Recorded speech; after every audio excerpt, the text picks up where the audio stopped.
Good afternoon. So good to be with you this, well, evening really, actually. Thanks for joining with me. So glad you could make it. Early in March, my parents came up to stay with us just for a couple of weeks. We have a great relationship these days, so this is a really good thing. As lockdown approached, as the coronavirus ramped up, we asked them if they would just consider staying on indefinitely. It seemed a lot worse in London.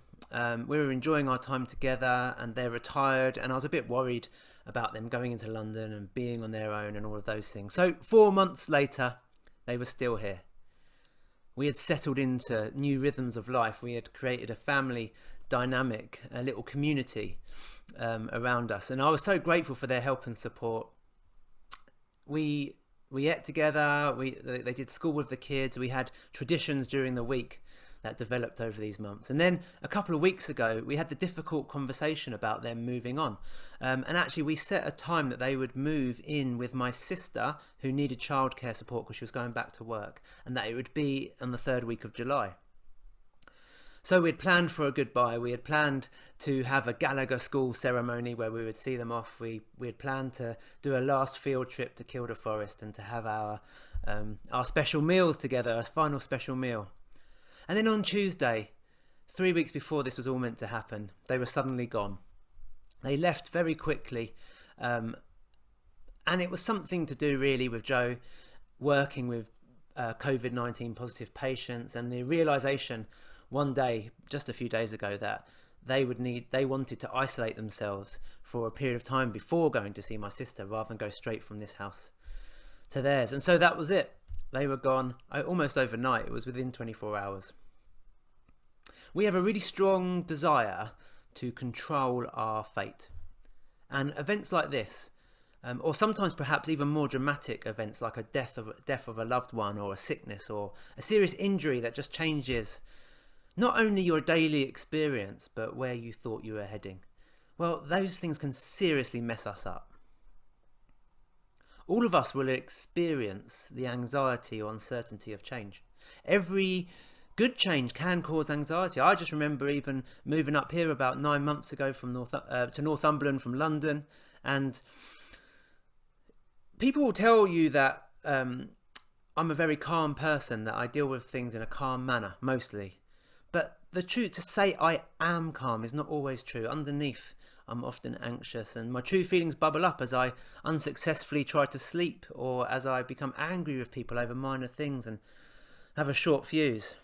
And so this is just one way of coping. People have different ways of coping. Some people pretend it's not happening, hoping that it won't happen, or hoping they won't notice it when it does, or just not thinking about it until it does. They don't have to deal with the emotion until the time. Others, they turn to the future. They look into the future. There's people that call themselves futurologists, and they try to actively, their job, their vocation, their profession is to actively predict the future. One prediction around recently is that some babies will live, that are born now, could live to 150 years old. Can you imagine that? Nearly double our life expectancy. Wired magazine, well, it predicted that by 2020 there would be a new financial currency introduced, and that would be to make purchases in space. They didn't get it right, did they? So some people might look to futurologists because they want to prepare for what's coming. Some people, they go even further and they read horoscopes. They read their horoscopes, tarot cards, tea leaves, the stars, or even they consult the spirits. But I've been reading Jeremiah this week, and he warns us against this. In fact, he's speaking on behalf of God, so we can say God warns us against this practice. Don't for a minute, he says, listen to spiritualists and fortune tellers who claim to know the future. You can read that in Jeremiah 27 verse 9. Why does God warn us about spending too much time worrying about the future?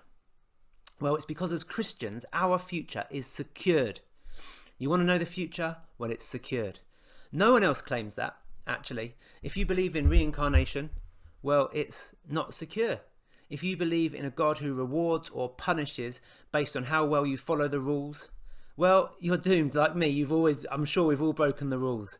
If you believe that circumstances that you find yourself in today determine your future, or if you believe that the coronavirus could take away your freedom, ruin your life, well, then no wonder you're worried about the future.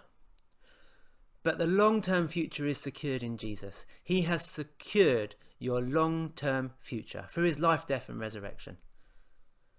And so for those of us that have put our faith in that long-term secured future, should we just sit around waiting with a smile on our face, for that day, while everything else falls apart around us, everything else goes to pot? No way. The gospel is only good news. This is what Nicky Gumbel says. The gospel is only good news if it gets there in time. Listen, our long-term future is secured. This is the good news. But that means that our short-term future should be purposeful. We are to work hard as time is short. God has put ideas in your head, neighbours beside you, needs on your doorstep, a song to sing. He has called you, and he works in you. The Bible says in Philippians 2 verse 13, he works in you so that you will want and so that you will act according to his good purpose. Listen, let's go back to Jeremiah for a sec. He's speaking on behalf of the Lord. And remember, as he's speaking into this situation, this is God's people. They are in exile. Everything had changed. They had arrived in the promised land, the land that fills with milk and honey. Everything was good. They were blessed people. And then in the middle of this, they are conquered and forced into exile. Everything's changed. They have lost their homes. They have lost their family members. Many of them have lost their lives. We think we've got it tough. These people had it really tough. And God speaks into this situation through Jeremiah. He says, seek the peace and prosperity of the city to which I have carried you into exile. Pray to the Lord, because if it prospers, you too will prosper. That's in verse 7 of chapter 29. Is this us? In the middle of turmoil, in the middle of everything that's going on, can we seek the peace and prosperity of Bedlington, of the towns and cities and nations that God has placed us in? And he goes on to prophesy here, to speak on behalf of God, to say, you'll be in exile for the next 70 years. This is the context into which Jeremiah is speaking. And so into this context, God makes some amazing promises. But we have to remember, he is talking about the long-term future. God promises that the exile will come to an end. When 70 years are completed for Babylon, I will come to you and fulfill my gracious promise to bring you back to this place. That's in verse 10. Long-term future secured. This is the context into which these wonderful promises that so many of us Christians know. Many of us, I've seen people tattoo it on their arm. These are well-known verses, but it's in that context that Jeremiah is speaking, that God is speaking. He says, for I know the plans I have for you, plans to prosper you and not to harm you, plans to give you a hope and a future. Then you will call upon me and come to pray to me, and I will listen to you. You will seek me and find me when you seek me with all your heart. I will be found by you. When plans go wrong, when things change, when disaster even strikes, can you turn to God, trusting that he has good plans for you? Can you look beyond the circumstances you're in, knowing that God does not plan your defeat? He does not plan your failure. He has good plans for you, to prosper you. Your long-term future is secure. You don't need any other predictions. You don't need to consult anybody else, because your long-term future is secure.